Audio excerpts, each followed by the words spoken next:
Madhura, Divya, Girvana Bharati, Samskrita. The wondrous nectar that is Samskrita. This is not just a language, but the breath and sacred life of our Samskriti.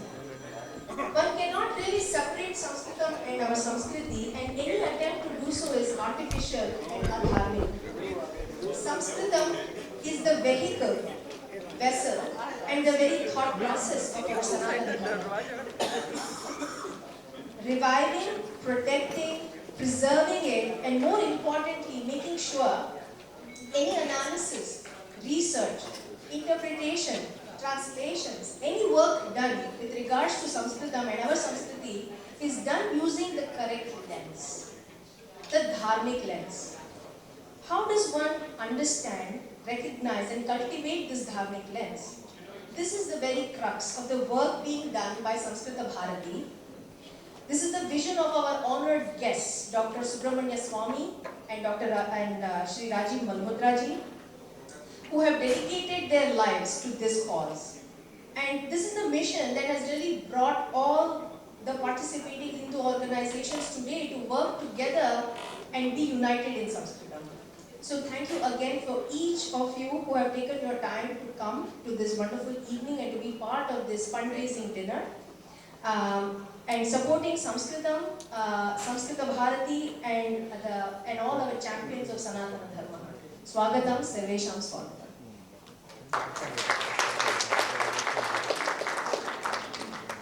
Samapti kamo mangalam acharet iti veda vakyam asti.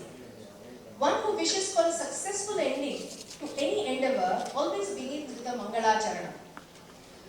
Here too we begin this program with a very sincere prayer for the success of our sacred work. We will begin with a Mangala Shlokaha Vittal Varyaha. I invite you to start the Mangalacharanam. He will also say the Bhojana Mantra, so that way we can begin our prayer also.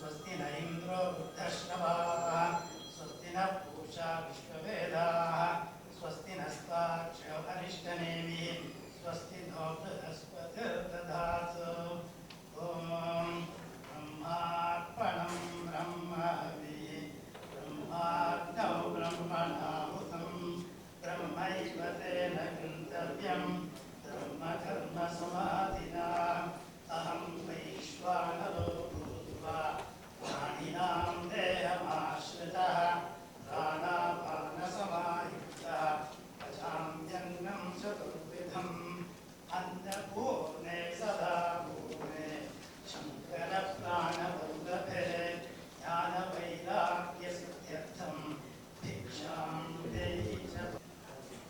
सर्वेषां स्वागतं पुनः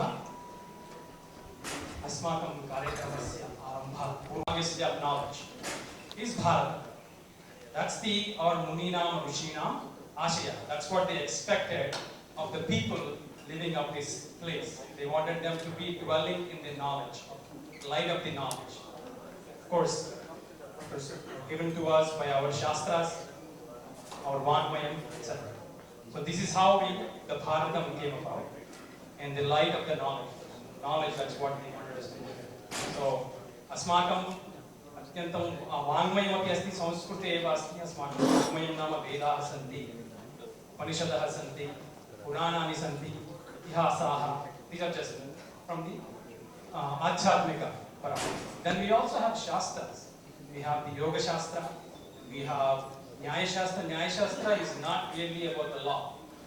Nyaya shastra is defined as the vastu tattva shastra, the one that teaches you about the nature of the things. That is Nyaya Shastra. And we have other Shastras as well. Vyakarana Shastra, for example.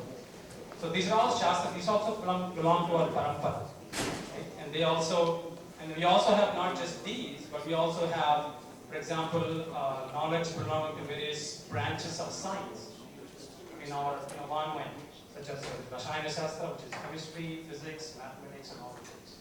So this is on one side. Then we also have kavyas on the other side. We have great kavyas by the great poets like Kalidasa, Raghuvamshan, for example, such a great kavya. So we have such, the kavyas not only reflect the poetic beauty, but they also have something more in it. For example, Raghuvamshan talks about how the Raghu Rajas used to live, and very, very inspiring. Each and every shloka there is very inspiring. So they, not only by this kavya, Kalidasa not only shows us the beauty of the language, he also tells us the Sanatana Dharma, the way the Rajas used to live the life, Sanatana Dharma. So that's what this whole thing is all about. The Sanskritam, which is the Adhara, which is the basic stone of these all these things that's holding them all together, is Sanskrit. That's what our dedication to this idea is, that so each and every one of us so will become, for example, the goal of Samskrita Bharathi, when we start this, is to start small. Initial step is to get all about Sambhashana. Sambhashana is spoken as per Sanskrit. When we start that, then that's the first step. The reason that we have to also speak, not just learn the language, is because if you just learn it without actually speaking it, it always is a third person. It can never be part of you. So in order to make it part of ourselves, then we have to speak it. That's the only way. So once we speak it, then it is part of us. It is called Atmasatkarana. That means we make it our own, Atmasatkarana. And then we go to the next step. So that was Samskrita Bharathi started with this noble goal of creating a lot of Sanskritam speakers. And for that, Samskrita Bharathi did a lot of research in the beginning and came up with this curriculum and the teaching methodology that makes the difference. Because see, you will probably all learn, some of you learned Sanskrit in your childhood. And you all remember the ratanam that goes with it. You have to remember a lot of forms, noun forms, verb forms, etc. Then after a while, some people said, I can't do this anymore, so they just gave up. And only those people that were extremely good at this could move forward. The rest of them all dropped. But that is the problem, right? See, because the number of people that are with good knowledge of Sanskritam is like diminished. Kshiyamanas, something. But we need that to go up, because otherwise, what happens is, tomorrow, for next generation, for example, some of for them, they write something, they talk about some shloka, or they talk about some shastra and explain the meaning. Then somebody comes and challenges, okay, now tell me, how is it correct? What is your authority? Well, authority is in Sanskritam, but I can't read Sanskrit. So what is the point? So I lose my authority. So anybody can challenge me, and anybody with little bit of Sanskritam knowledge can challenge and prove me wrong, because I don't have the authority. So even for that purpose, I think we need to go back to the roots of Sanskrit language to learn it. But the good thing is, if we say, well, somebody asks me, okay, how long does it take to learn? It's all great and convincing, but how long does it take for us to learn it? If I say, well, if you put in Harvard 15 years, they say, thank you very much. So that's where the technique comes into picture. The technique is all about accelerating your learning pace. In very short time, you'll be able to get to the point where you can actually speak Sanskrit. And then the next steps are all, As we do this, I'll call upon Mrs. Manga to say a few words. American Hindu Coalition.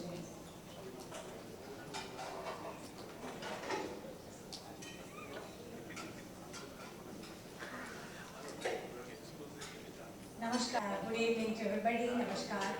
A lot of you were present this morning, had seen my presentation, but again, we want to reiterate what exactly we do as American Hindu Coalition, and my involvement with the American Hindu Coalition is as the political advocacy director and women's wing chairperson.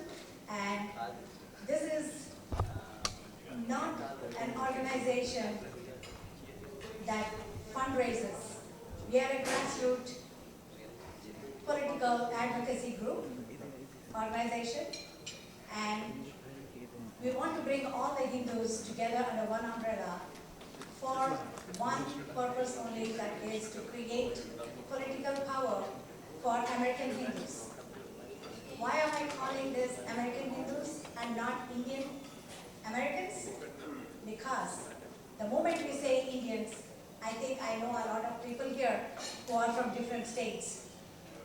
The moment I say Indian, we are split in different states, and then again in the American context we are split in Democrats and Republicans, which we do not want to have.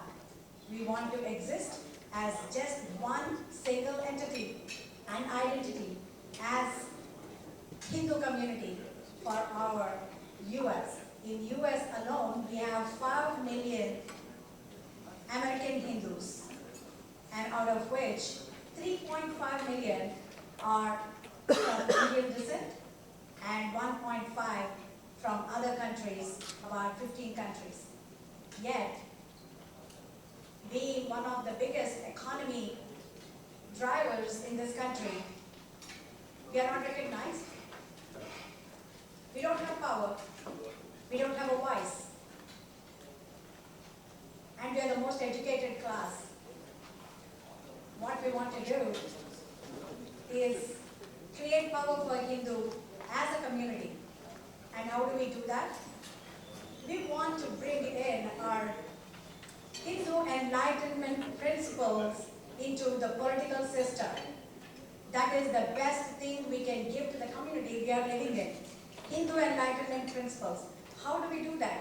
It's not that the Western world is not aware, the American system is not aware. They are aware of our Hindu culture. But we have to give it a legitimacy. Like you give a name to a child when it is born, you have to give yourself an identity. And that is, as a Hindu, you are given that identity. Go after power and get ourselves our role as Hindu Americans and establish ourselves and the next generations to be part of the system. Did we actually become part of the system? No, we did not. We are just the contributors. We pay taxes. We go vote. And what are we getting in return for our votes? Nothing. We count to nothing. We get nothing in return. And that equation needs to change. Our vote should have some value. Our vote should count. And we will make it count by becoming a political power. And that's the only way to do it. The only way to do it is becoming one entity that is Hindu. That's exactly what I see here in this room. We are all Hindus. And our enlightenment principles are the best for the country, for the world. And as India is our natural ally, it is considered to be one of the supreme country with power and a peace-loving country. What more can you give to the country that you have adapted? By giving it peace, by giving the society good values. I call upon every Hindu in America to join American Hindu Coalition, not by words saying that we support you. We want you to come, join our organization and give us your support. Together, we will have it, we'll have the power, we'll establish ourselves, and we'll create our own identity.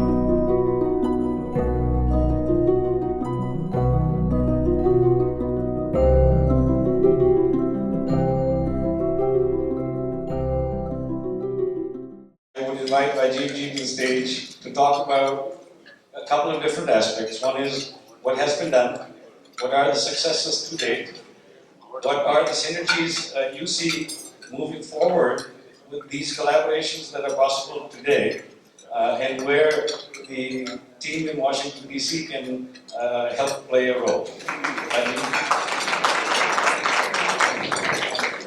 Thank you. So there's a lot one can talk about in these gender categories that we described. And I think the primary goal here should be to help Samskrita Bharathi get the funding they need for this project.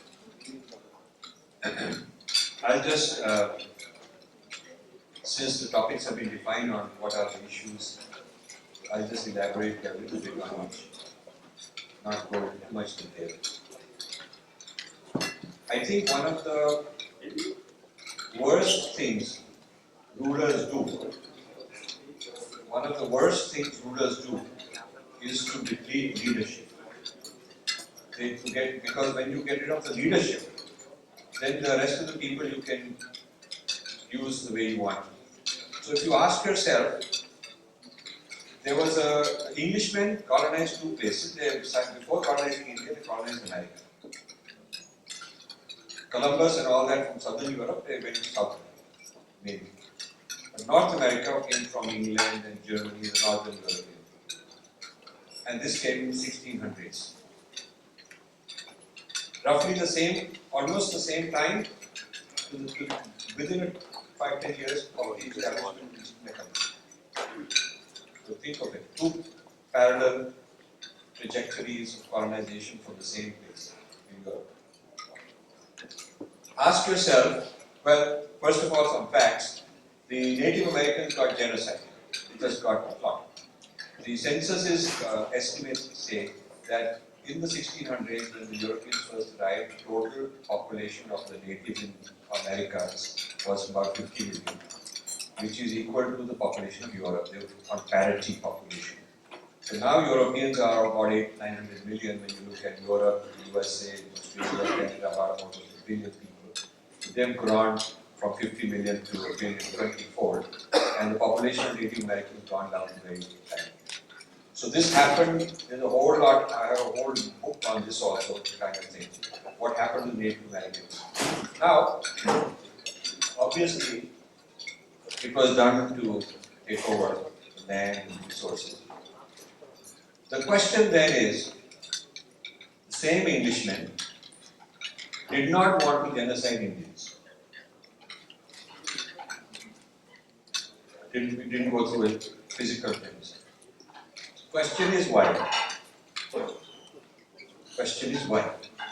Reason is, if you take over a company which has got very productive employees, that's what makes it rich. Last thing you want to do is get rid of those employees. Because the means of production, the means of wealth, why you want to take over, is that the people are very productive. So India was a cash cow to be taken over. The last thing you do is kill those people, because it's bad business. It's not out of generosity, but it's bad business. You don't kill the employees of the place that is making so much money for you. But in the Americas, the wealth was in the land, not in the productivity. It was not industrial output, agriculture output. It was not a cash cow. It was not worth keeping the people as workers below a certain level. So the way to manage is different. The way to manage, in one case, you can squeeze them, genocide them, throw them out, whatever, and the less population, the better. Because what you want is their land. You don't want their productivity. In the case of India, it was very important to milk the Indian productivity with taxes and with all this trade business going on, all the sham trades, And so, killing would not have been a good business cycle. So what you do there is you mentally colonize these people to think like slaves, they look up to you, and you get rid of leaders. So the Kshatriyas are gone, because they are dangerous. The Kshatriyas are dangerous. That is what you have to do. This is why when there was this war with East Pakistan, India-Pakistan 1971, which led to Bangladesh, the General Yahya Khan, the Pakistani general who was captured, who was in charge of East Pakistan, he rounds up, when Sheikh Mujibur Rahman wins the election, the whole Pakistan, the president of the whole Pakistan, they don't want the Bengalis. So the crackdown, which started the civil war, which brought India in, and then the whole thing happened.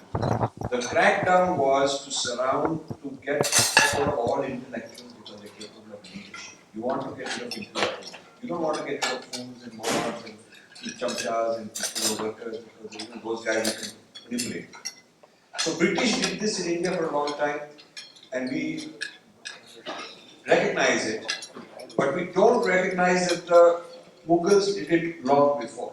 The Mughals were colonizers. It is politically incorrect in India to talk about the colonization of the Mughals. And we say colonization is 200 years old, it is much older because it started under the Mughals. And the imposition of their foreign language, the imposition of jizya, the imposition of religion, and downgrading of our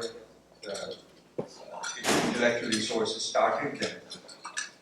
Long before Macaulay, the destruction of Nalanda and other places. I tell my Bihari friends who have this complex that they are no good in or they're poor place, that Bihar comes from the word Bihar. It is a place where there is Bihar, centers of learning, advanced learning. And the Bihars of that era were like the Ivy Leagues today.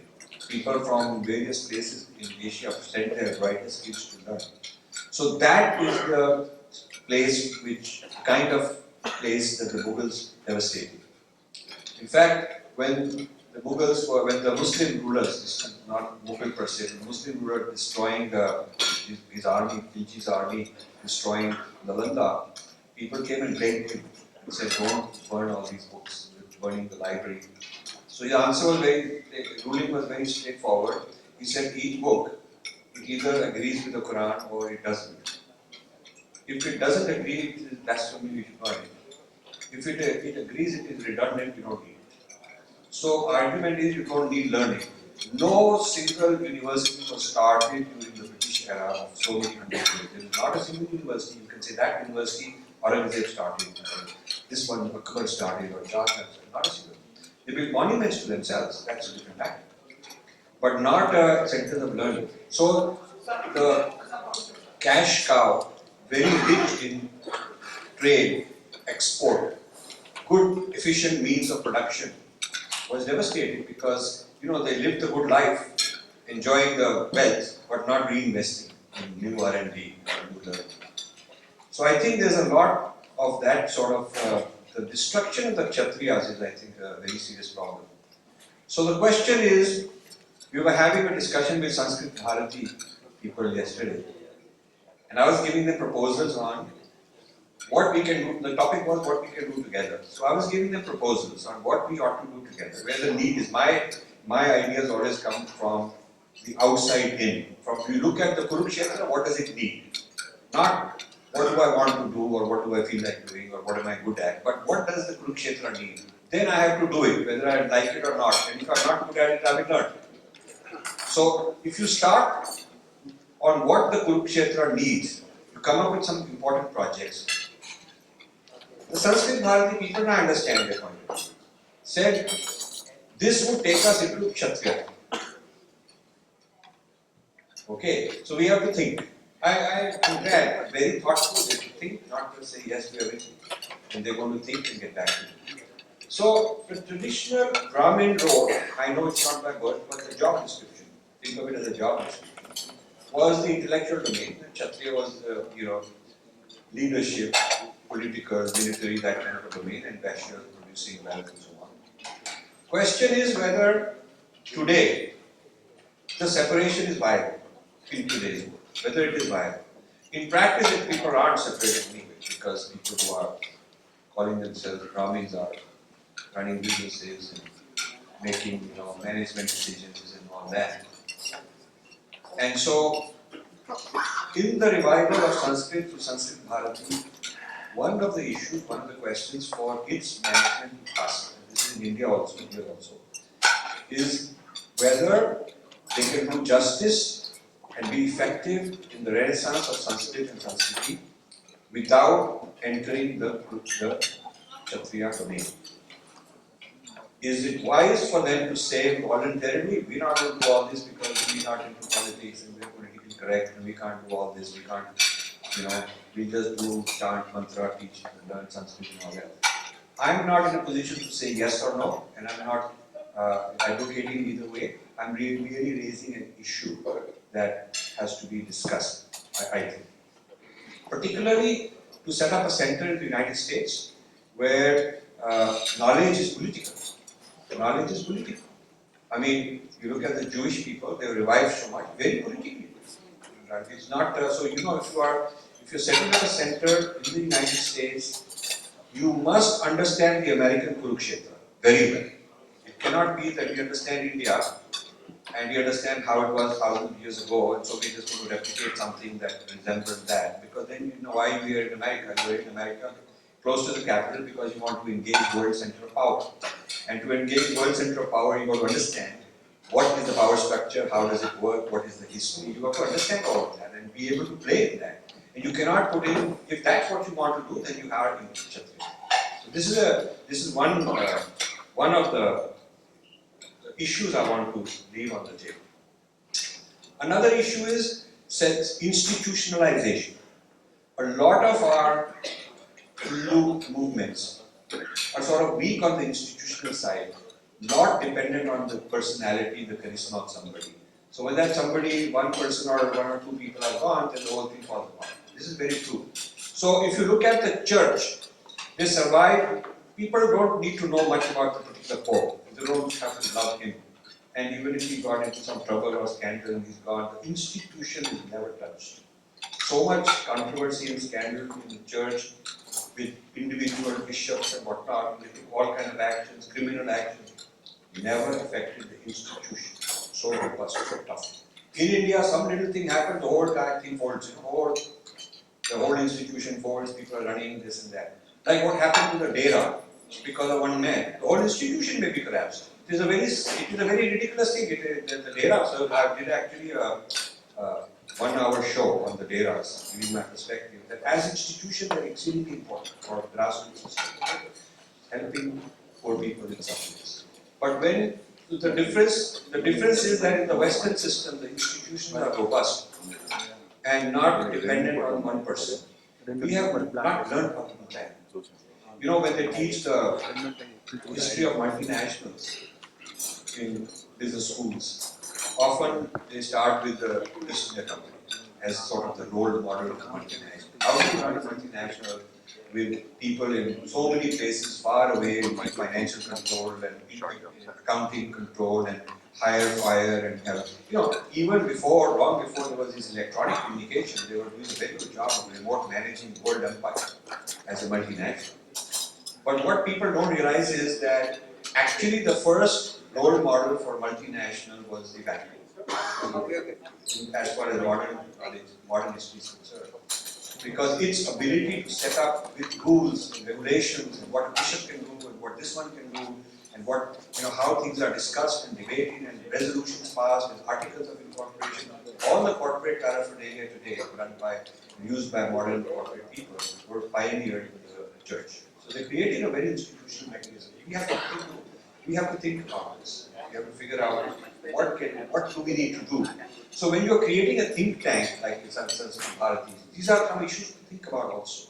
It is more than just a language. It's also, and this requires rethinking smritis. The smritis of, there's a Raj Dharma. The Raja has to do Dharma. But today, how much of the same Raj Dharma and how much of that we have to update? Because that is political thought, political science, the governance of the state. How we Raj Dharma and today's governance of the state. In what way do we bring the same ideas and in what way do we adapt them and modify them, upgrade them?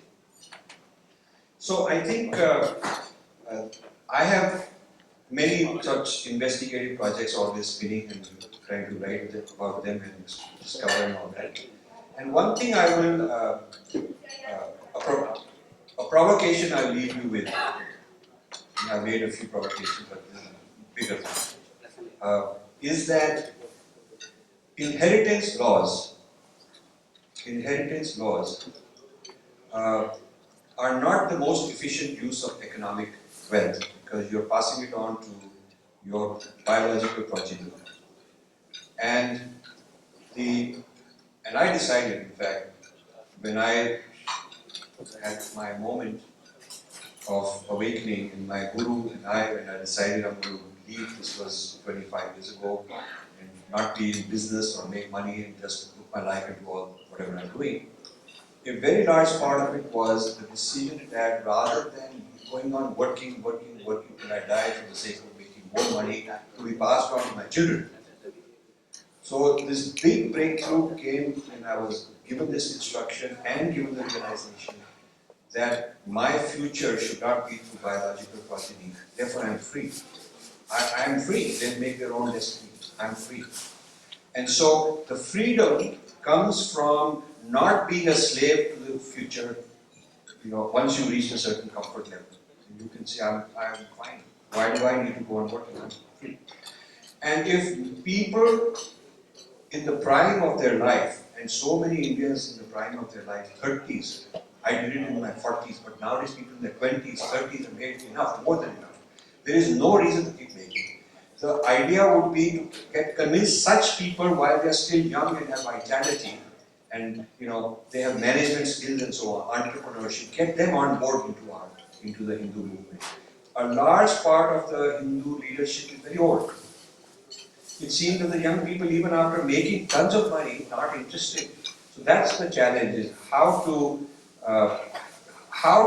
educate our people when to get off the bandwagon and say, okay, I did well, I'm happy. Now how do I give back and enrich myself and explore and develop other dimensions of myself. These are some of the thoughts that come to mind, because it's a very auspicious moment which Samskrita Bharathi started an amazing new project. We are all very part of it. So I thought I'd share some of these thoughts with you. Thank you very much. Our next speaker, Dr. Swamy, also does not need an introduction. So suffice it to say, he's a brilliant academician. He has devoted his life to politics for the last 40 years, upholding, defending democracy, fighting for democracy. But that's not the focus of today's talk. Today's talk will focus on how he creates more than 24 hours a day. And in the extra time that he creates, he's found the time to start VHS, the Virat Hindustan Sangam. And in his own words, he said there is a need to reach out to a certain section of the Indian people that are not served by the RSS, not served by the BJP, but who are still looking for leadership. And he talks about changing the mindset. He's given examples of how to change that mindset. We need to turn that mindset around, we need to shake off the intellectual colonization, and then we need to be able to respond to an attack as a community assertively. And that he defines as a Virat Hindustani. And it's expansive, it's not just Hindus, it's anyone that identifies with Hindustan and is a Bharathi. That is the aspect I wanted to touch upon.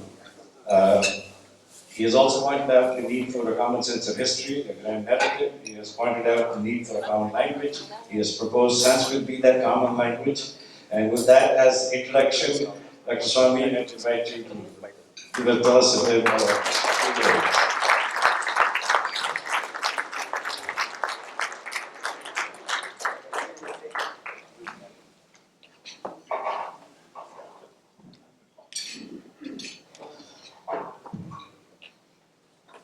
Thank you very much. After dinner speeches are also always not very welcome. And we have had a very good meeting today, which the basic parameters of what a Renaissance Hindustan should be. Rajiv Malhotra also brought in the various ways that your mind is controlled by people who are not holding the best interest of your country. and the narrative that is set for you in which you fall into the trap. The Constitution in Article 25, explanation 2, defines a Hindu as someone who is not a Muslim or a Christian or a Zoroastrian. They said Parsi. Well, it's a fact that the other religions besides Hindu, which is really should be called Sanatana Dharma. Sanatana Dharma, Sikhism, Buddhism, Jainism were all born in India. We could perhaps also think Zoroastrian as being born in India, because in Ramayana we know that Kaikeyi was from Iran, and that when Rama was asked to go on a Vanavas, and this Vanavas had to mean that Dashrath had to hand over his crown to somebody else. Bharat and his brother Shatrughan were at that time governors of 2 provinces of Iran, and they could not be present when Rama left. They had to come, travel from Iran. So Iran, Afghanistan, of course gave us the great Shakuni, and since then there are many Shakunis in India. But the fact is that when the Constitution describes, they are not saying that Sikhism is not a religion. Sikhism, of course, is a distinctive religion, but it is born in India and was in fact made into a religion by someone who was born as a Hindu. So was Buddha, born as a Hindu. So was Mahavira, born as a Hindu. So we can say that when we use the word Hindu, we should not use it in the religious sense. It's like you have in corporate and company law. There's a holding company which has several companies which are part of it. It's the same way it's kind of Hindu religion. It's a kind of a holding religion in the sense that the broad principles of theology is the same. Now, this country is got enormous capacity, as it had demonstrated 1,000 years ago and more, to be not only spiritually very advanced, but also economically very advanced. And it was founded on the principle, and which is there in Buddhism, in Sikhism, in Jainism, that ownership of wealth doesn't give you the highest position in society. When I went to Harvard for the first time, first as a student to get my PhD, then I stayed on to teach at Harvard. My classmate was an American. Next to me, sitting in class, we were waiting for the professor to come. He asked me one question which has stuck in my mind since then. He said, "Can you please tell me why you Indians followed Mahatma Gandhi?" So I couldn't quite understand the question, so I asked him why you have kept his ideology of non-violence. He said, no. The man is not properly dressed. How can you follow a leader who is not properly dressed? Just put a piece of cloth around his loin and his bare body, and all of you, millions and millions, are following him. then it occurred to me that the leaders of United States or Europe, they are the most well-dressed people. And they have the best suits, they have the best tie, the best shining shoes. And if there is a slightest lack of good dressing, you may even lose an election.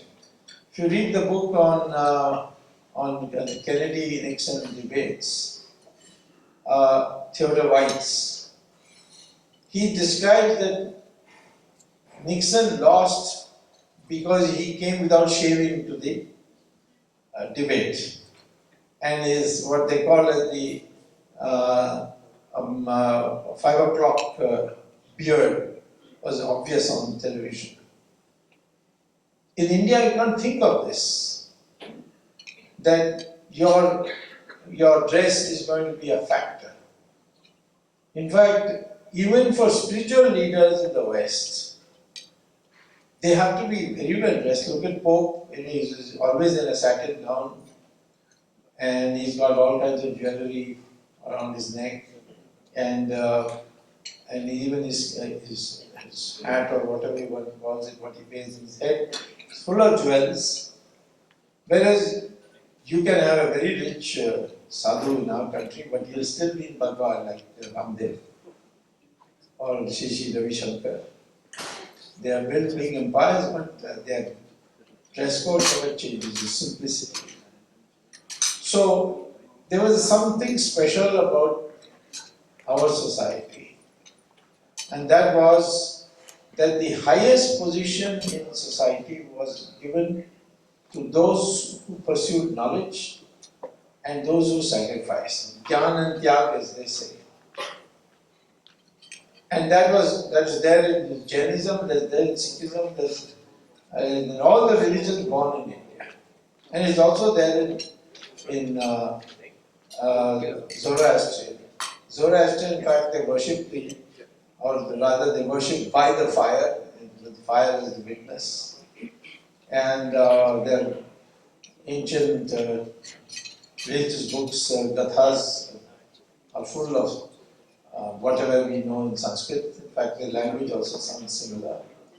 So I can include them also in, but the fact is that what strikes the outsider is that the religions born in India, they are those who have never worshipped wealth. Pursuit of knowledge is pursuit of wealth is not a sin, but it has to be harmonized with spiritual values. And therefore, the most well-regarded person is not the wealthiest person in society, as is in America, but it is that person who, beyond his needs, has donated his money to the society for philanthropic purposes. So, we have to understand that when we are dealing with India, we are actually, it's wrong to say that all people are the same, we are not all the same. In terms of the philosophy that we adopted, there is a distinctiveness about us, and that is what has to be brought back. In fact, it is now being shown that if you have a one-dimensional pursuit of material wealth, corruption is inevitable to come in. Because corruption means accumulation of wealth by illegal means, and that still is admired in society, then naturally more corruption will follow. It is when you admire a person or hold him the highest because he is knowledgeable and he is also a man who is very simple, then that value is the one that produces the best society. We have to go back to that. There's no doubt in my mind that if you follow the right policies in economics, India will become a developed country in no time. In 1947, if we had not adopted the Soviet model, we would have been developed by 1990. Our growth rate during the Soviet model application from 1950 to 1990 was 3.5% per year, never more than that. And the left-wing economists, to hide their shame, called it the Hindu rate of growth. I don't know whether many of you have heard this phrase. That is, the Hindus are like elephants, will always walk slowly. And the growth rate of 3.5% is the maximum we can get. In 1991 onwards, Narasimha Rao's government transformed that from 3.5% to 8% in just 5 years. So therefore, we have to recognize that this country can transform overnight.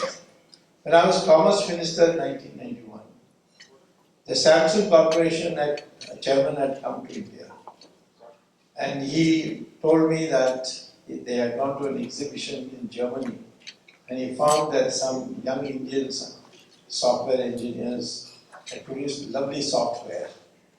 So can he buy some?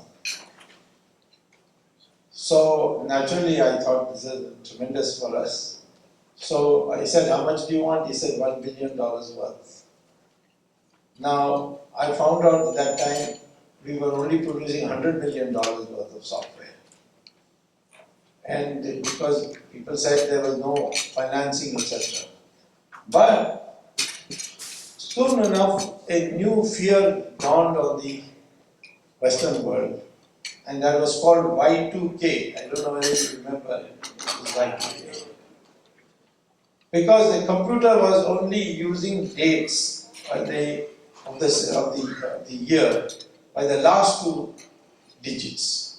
So if it was 1996, the computer only entered 96. And suddenly a fear developed that when you go to the year 2000, the computer will recognize 00, and that 00 could also mean 1900. And so the whole computer system is going to collapse. And therefore the Americans poured money to find a software that will ensure that the computer from after 1999 does not go to 1900 but goes forward to 2000. And that is when our software revolution took place. Who could think that India would become a software power? And in no time, India was all over the world. In fact, the Indian image went up to this. So, the inherent ability for us to transform our society is tremendous. But the question is, will material prosperity produce happiness? And that is where the Indians have made, the Hindus have made the maximum contribution. When I was once invited to spend some time in Sri Ravi Shankar's ashram, I met, Sri held he held a meeting, public meeting as it's called, all in Bhaktas. 1 lakh people assembled, all his followers. And I found a large number of foreigners, white foreigners, that means Europeans and Americans, present in the meeting. So after the meeting, I met some of them. I got their introductions. They were all heads of corporations, rich people.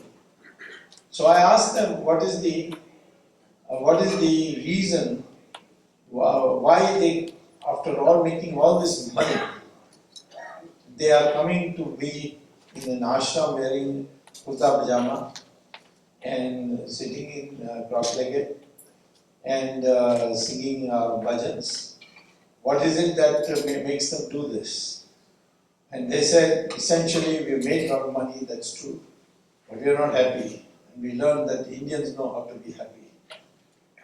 And that is indeed a fact. I mean, with all the poverty that we see in our country.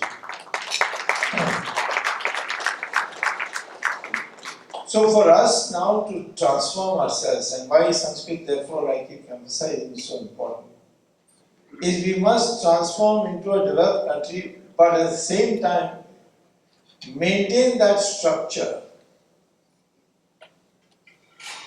which will ensure that you will not be or dragged into or sucked into this materialistic chains, this rat race.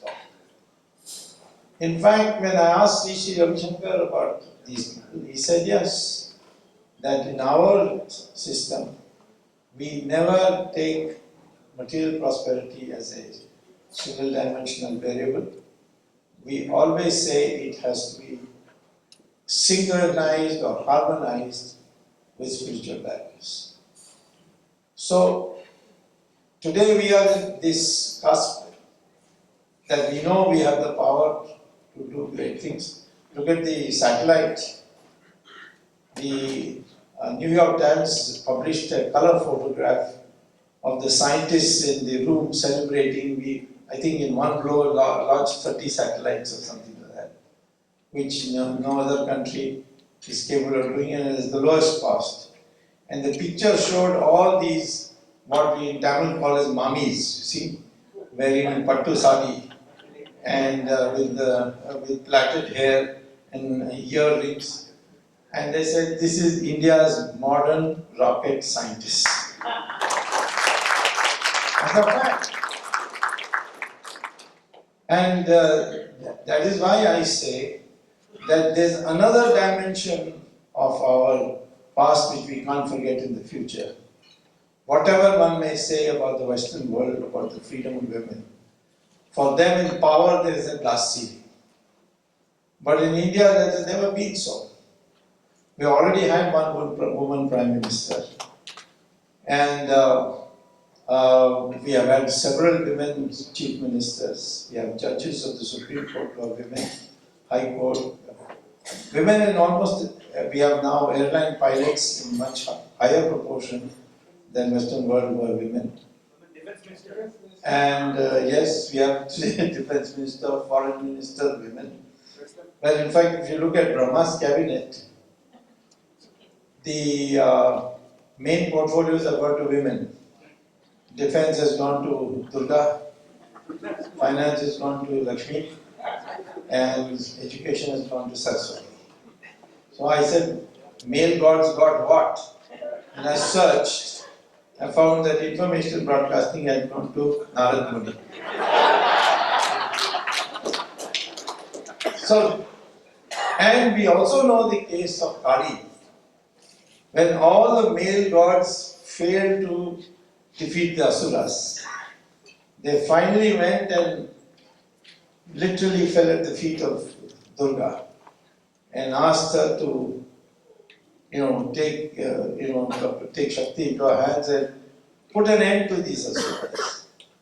And there emerged Kali, and Kali was the one who finished off all the Asuras. So, there are so many values that cannot be lost in our pursuit of economic development. So the short point I want to make is that the one way of ensuring that we never lose sight of these values, which makes us different. There are other values, the way we behave with our parents. Many Americans have remarked how people look after their parents, how they look after their handicapped brothers or sisters. In their society, that kind of affection is not displayed at all. And so, for us to know how to progress economically without losing these essential values of humanity, we need to ensure something binds us to the past and keeps us within the limits of pursuit of materialism. And that, in my opinion, is Sanskrit. And Sanskrit will automatically, by learning, will create affinity for you for the past, the values that have been established, because most of our spiritual literature is in Sanskrit, and that will give you the access And therefore, what you, Samskrita Bharathi, is pursuing is a very noble cause in the renaissance of India. We don't just want development, we want a transformation. We want a united Hindu society. The division of caste was never meant to be, as pointed out by many speakers, was not birth-based, but it was based on a decentralization of labor. When two great rishis, Bhrigu and Bhardwaja, debated how society should be structured, and they came to the conclusion that that power must be decentralized, and that decentralized power was of 4 dimensions: knowledge, weapons, wealth, and land, and that no one should get more than one of this. That's how the system began, and somewhere it got connected with birth and has degenerated. And therefore, we need to perhaps start fresh by just ultimately forgetting where our birth origins and start all over again, but keeping this decentralization mind. All this knowledge can only come through Sanskrit, and therefore I came to this conference, and I'm going everywhere else where I can and speak that an essential part of the modern mindset of an Indian is incomplete as long as he doesn't know Sanskrit. And if it's too late for you to pick up Sanskrit, make sure that your children pick it up or your grandchildren pick it up and converse in Sanskrit at least one day of the week, and thereby slowly it will become the language of all the Indians. Thank you very much.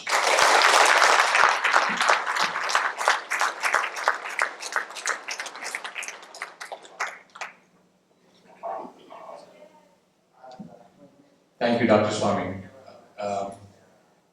We are truly blessed today in having 2 extraordinary individuals spending a whole day with us today, which is a true blessing.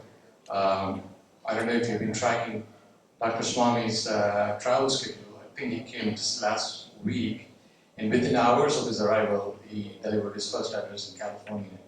And since then, every day of the week, he's been in a different city. Even to this one, he just came straight from the airport and so forth. And I don't know how many more cities you're going there to. So it takes me 1 week just to get over the jet lag. I think for you, it's like jet forward, so more power to you. So, and Rajiv ji is no less a marathon champion worker here. And he just arrived yesterday here and right away launched into a kind of a private dinner with some of us in Samskrita Bharathi, and we are hoping to forge a meaningful relationship, hopefully, sir, and hopefully it will lead to something very substantial in years to come. And he's leaving right after this now, and then tomorrow he's recording some video programs for his Facebook audience, so he's got, I think, more than his share of work. So we are truly honored that you decided to spend the whole day with us. Thank you. Yes, we can applaud, yes.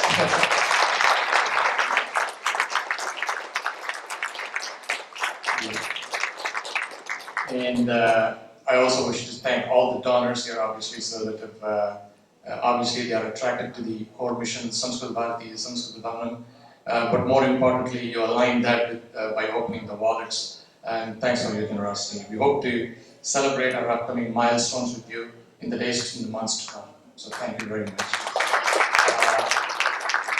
Also, an event of this magnitude cannot be put together without an active involvement of a lot of individuals working very hard late in the hours and for the past several weeks. I almost didn't want to name everyone because I'm sure to lose some names through inadvertence, but I thought I must name at least some of them here. I'll start with the gentleman with the loudest voice in our organization, but he seems to have lost his voice a little bit today. That is Natesa Janagiramanji, our Adhyaksha here. So, in many ways, that is his dream, so we hope to realize that. And I'll name a few more names. Krishnaji, who's standing here.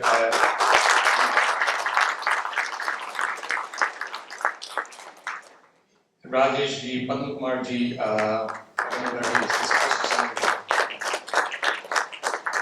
Deepa ji, Romakan ji, a special mention for staying up till 5 a.m. today and still making it here. So, Manisha ji, Ramanand ji, Shastri ji, Kuldeep ji, Devraj ji, Karl ji, Shiv Prasad ji, Lakshminarayan ji, Asha ji, Chalasani ji, Mohan ji, Uma ji, Radha ji, Shanti ji, Swargu ji, Sudhindra ji, Srinivas ji, Chavali ji, Prabhukiran ji, Pranesh ji, Parikshit ji, and all the teenagers who all helped out in ways big and small. Yeah, that was the other thing. And this was, even though this is all in the cause of Samskrita Bharathi here, there was a widespread Hindu organizational support, I'm glad to report. As many of you might have heard, seen this morning, there were so many organizations out there. And I don't have a list of all the organizations, but certainly under the rubric of Virat Sangram, I think we have a lot of the organizations here, and we want to support them for continued collaboration. We hope to do that.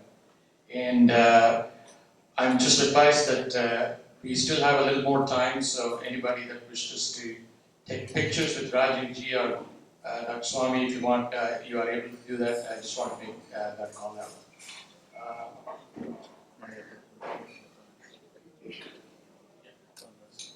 Okay, first I want to thank all the Hindu organizations that have come together today for protecting Samskritam and to build a Bhavanam, because it shows that they have identified that Samskritam is the Moola Bhasha of everything, and in order to bring unity without self-interest, they have come together. Organizations, I'll just name few organizations: Vishwa Hindu Parishad of America, American Hindu Coalition, Hindu Swayam Sevak Sangh, Ekal Vidyalaya, Seva International, and many other such organizations. Maybe skipping some, so please excuse me. United Hindu Jain Temples, and also we have also a table wherein all the temples have come together also to support, and they said they'll help Samskritam to be Samskrita Vardhanam. I don't know what is the term for English. Samskrita Vardhanam seems to be better. It's more than growth Vardhanam. So I want to thank all of them, and if all the volunteers, if they could come here on the stage, and we'll take a picture with Dr. Swamy and Rajiv Malhotra. If you could plus come quickly. शीघ्रवार्किन्तु सर्वे कार्यकर्तारः कृपया वयं चित्रं नयामः doctor Subrahmanya स्वामी महोदय सह अपि च राजीव मल्होत्रा महोदय सह.